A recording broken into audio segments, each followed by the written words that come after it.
Welcome back again. Never too late to learn. So today or now, let's learn saying the time or telling the time. 자, telling the time буюу цаг хэлж сурах. Telling the time. Тэгэхээр what is the time? What's the time? Or we can say what time is it? What time is it? What's the time? What time is it? хоёулаа цаг хэд болж байна вэ гэсэн утгатай асуулт байна.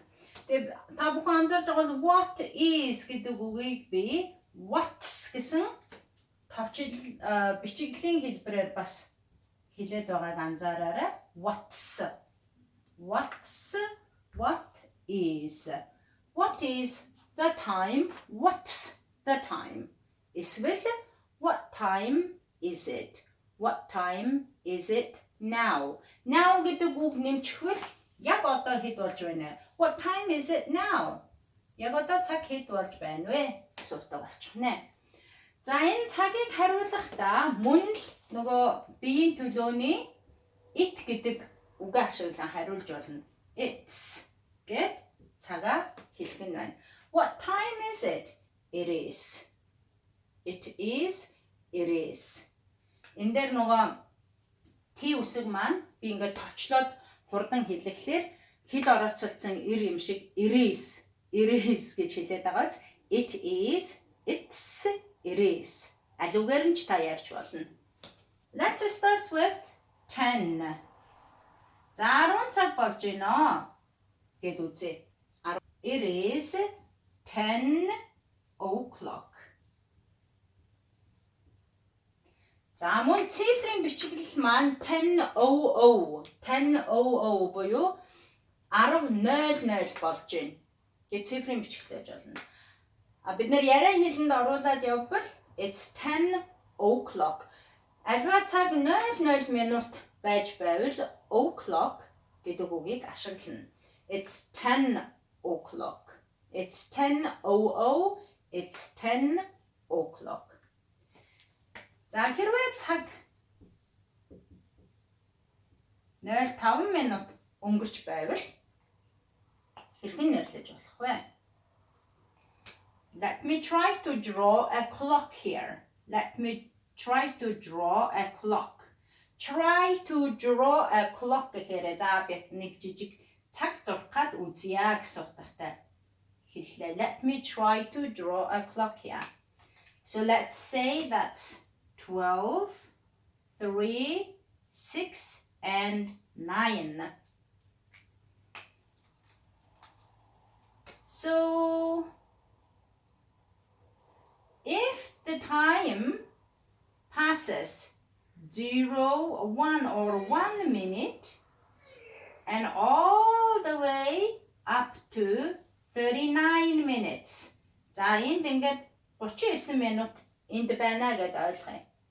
Тэгэхээр альва цагаас 01 минут хэд өнгөрөөд 01-ээс 39 минут ийн хоорондох хугацааг бид нэр 5 минут өнгөрч байна гэсэн утгаар нэрлэнэ.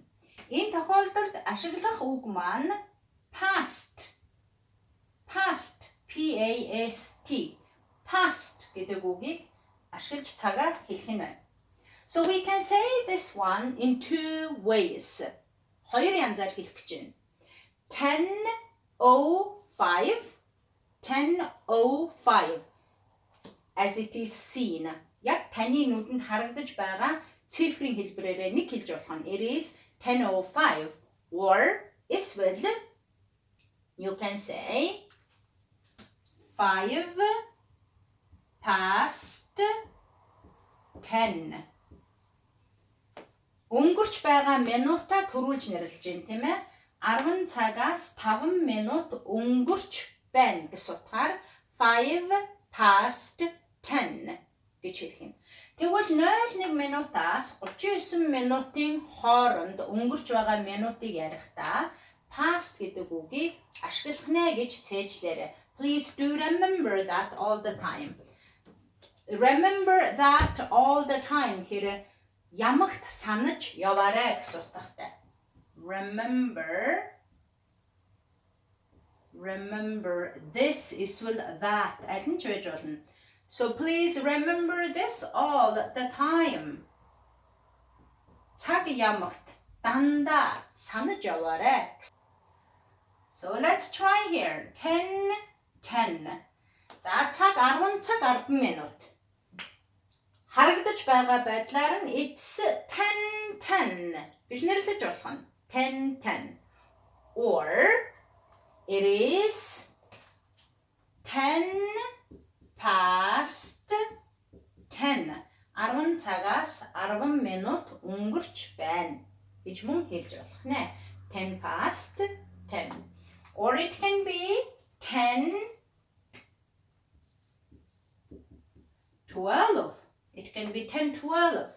So it is 10:12 or 12 past 10. Өнгөрч байгаа минутаа төрүүлж нэрлэх нь штэ. Өнгөрч байгаа минутаа төрүүлж нэрлсэн. 12 past 10 буюу 10 цагаас 12 минут өнгөрч байна гэсэн утгатай.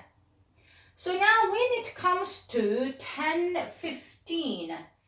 10:15 харагдах байдал нь 10:15 шууд тоон утгаараа нэрлэж байна.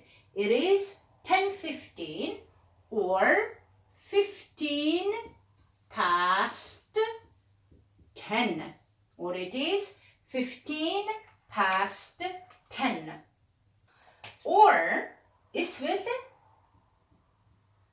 this 15 is 4-1. 60 нийт 60 минутын 4-1. So we can say 4-1 гэсэн утгат үгийг ашиглаж болно англи хэл дээр.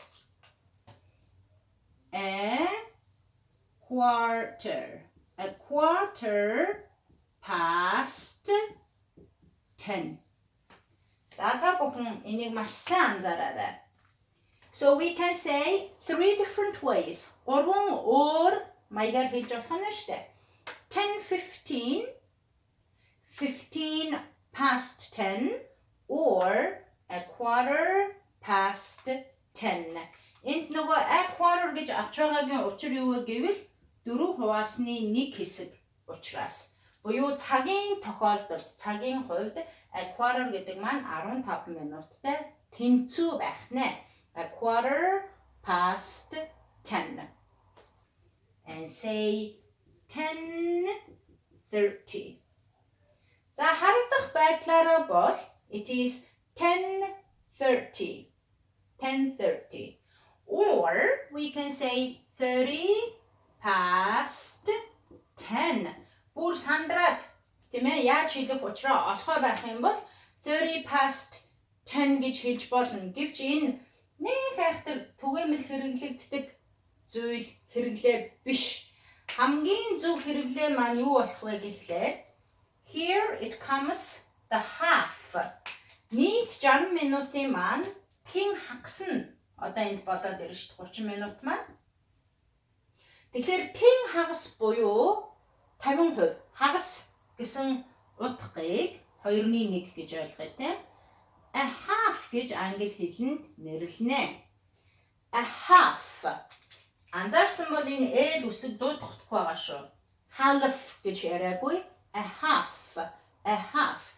2 хуваасны 1 учраас заавал нөгөө ганц тооны төлөөлөл айгаа авах ёстой.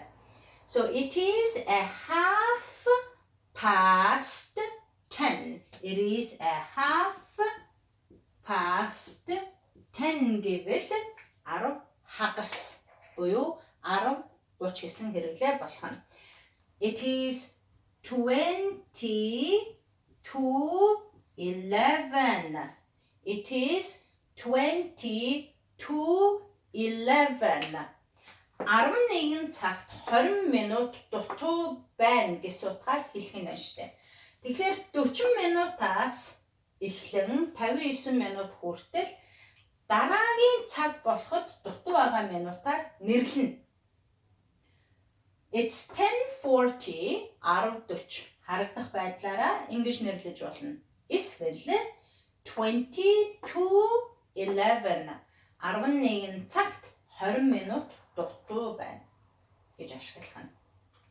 So let's try 10:45 10:45 харагдах байдлаараа 10:45. За нөгөө 45 буюу энд дараагийн цаг болоход 15 минут дутуу байгаа бас нэгэн 4-ний 1 хэсэг хүрээд ирлээ шүү дээ.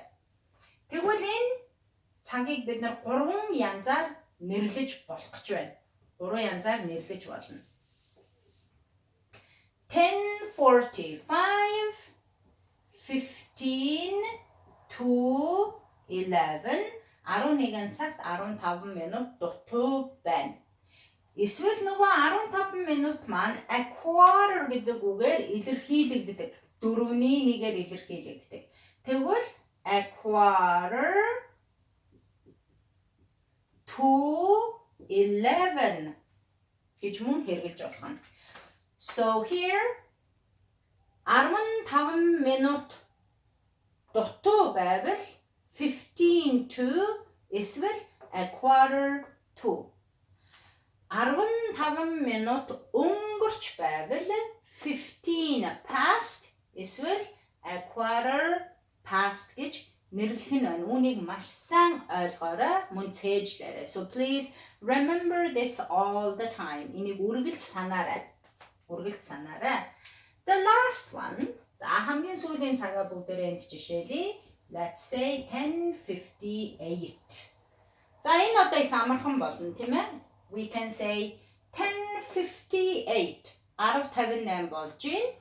Or you can say 2 to 11. хоёрын тоо маань 2. Мөн дараагийн цаг руу дөхөж байна гэсэн үг маань 2 11. So 2 to 11 буюу 11 цагт 2 минут дутуу байна гэсэн утгатай. Аваа ижил боловч бичиглэл ондоо 2 үгийн жишээ энд гарч ирж шүү. Хоёрын тооны 2 to 11. 2 to 11 буюу 11 цагт 2 минут дутуу байна. Та бүхэн үйлчилгээний газрын цагийн хуваар аль эсвэл ямар нэгэн сэдв уншиж байхад AM, PM гэсэн товч тэмдэглэгээний үгсүүд гардаг шүү дээ. AM stands for antimeridum. Antimeridum.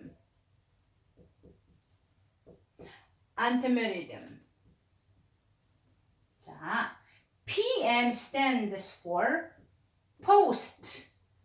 postmeridum.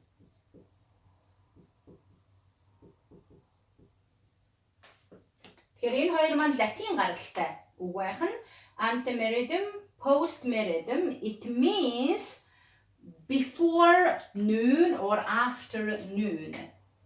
Before noon or after noon. Noon гэдэг маань үд дунд. So before noon гэвэл үд дундаас өмнө, after noon гэвэл үд дундаас хойш гэсэн үг байна шүү дээ.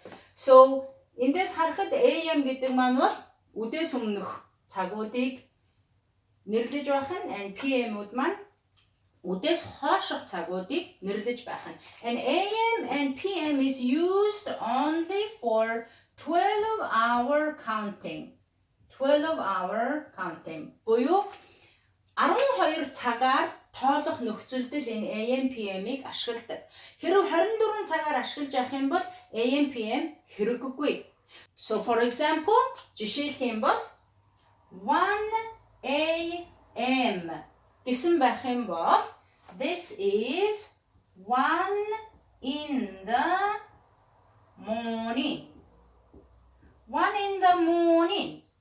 Өглөөний 1 цаг буюу монгол хэлний үүрийн 1 цагийг яах нь AM-д оруулж нэрлэдэг байна. Яа тэгэхээр after midnight буюу шөнө дундын 24 цаг буюу шөнийн 12 цагаас хойш шинэ өдөр эхэлсэн учраас in the morning гэсэн утгаараа ашиглагддаг шүү.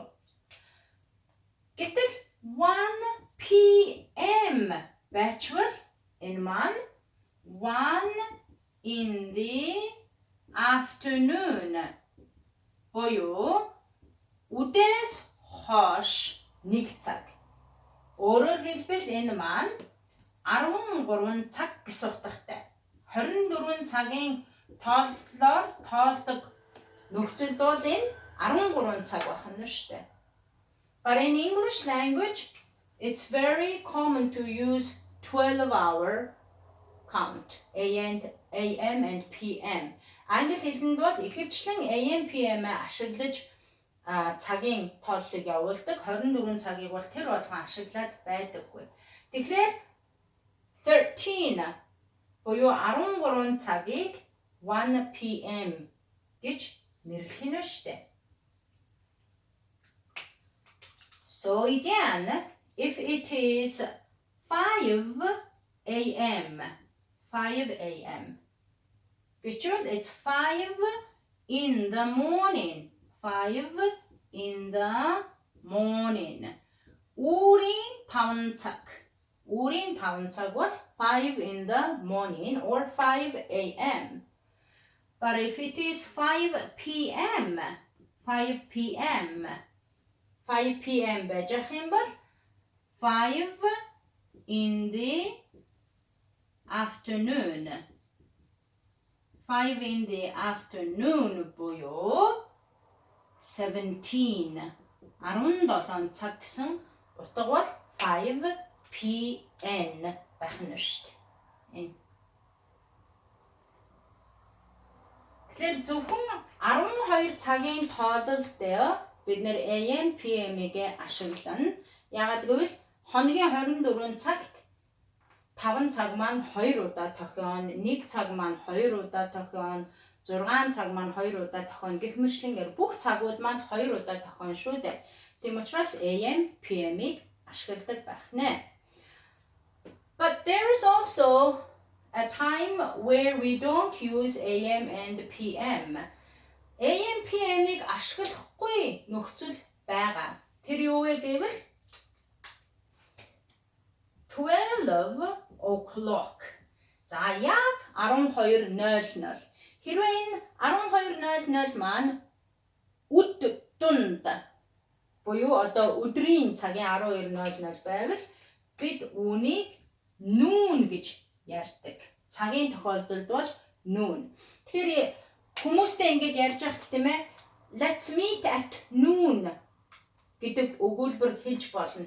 Энэ юу гэсэн үг вэ гэвэл noon гэдэг маань шууд 12 цагийг, өдрийн 12 цагийг нэрлэж байна л гэсэн утгатай. Шууд ойлгогдно.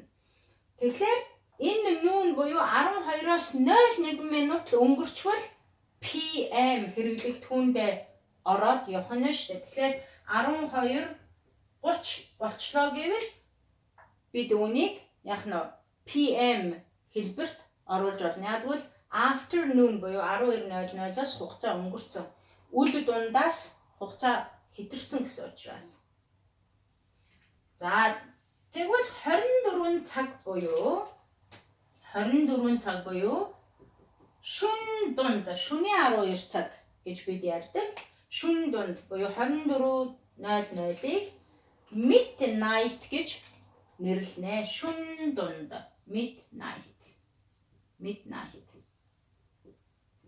midnight.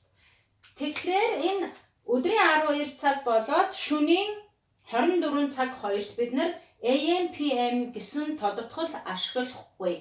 Шууд noon эсвэл midnight гэдгээр ярьж одоо хэрэглээндээ оруулах хэрэгтэй. AM, PM гэсэн тодотголоо бид нар хэдийд ашиглах вэ гэдгийг тодорхой болгох нэ. AM, PM-д шөнийн 00:01 минутаас дараа өдрийн 11 цаг 59 минут хүртэлх хугацаанд бид нар AM гэсэн точ хүчирхлийн утгыг ашиглана. Тэгвэл PM ашиглагдах нь 12 өдрийн 12 цаг 01 минутаас шөнийн 23 цаг 59 минут хүртэл хугацаанд PM товч бичиглэл ашиглагдана. Яагаад вэ гэхээр энд 12 цаг маань өөрөө noon гэсэн нэртэй байх нь шүү дээ. 12 цагийг бид 12 o'clock гэхээсээ илүүтэйгээрээ noon, at noon гэж ярьж болно. At noon гэж хэлжүүл 12 цагт гэд хүн болгон ойлгоно. За гэтэл 24 цаг гэсэн энэ утгыг midnight гэж нэрлэгнэ. Тийм учраас энд ингээд 1 минутын тэмдэглэгээ өмнө хойно ороод байгааг та бүхэн анзаарч байгаа бах. Okay, this was rather a long lesson, but I hope you have learned something new. Enjoy and take care. Bye.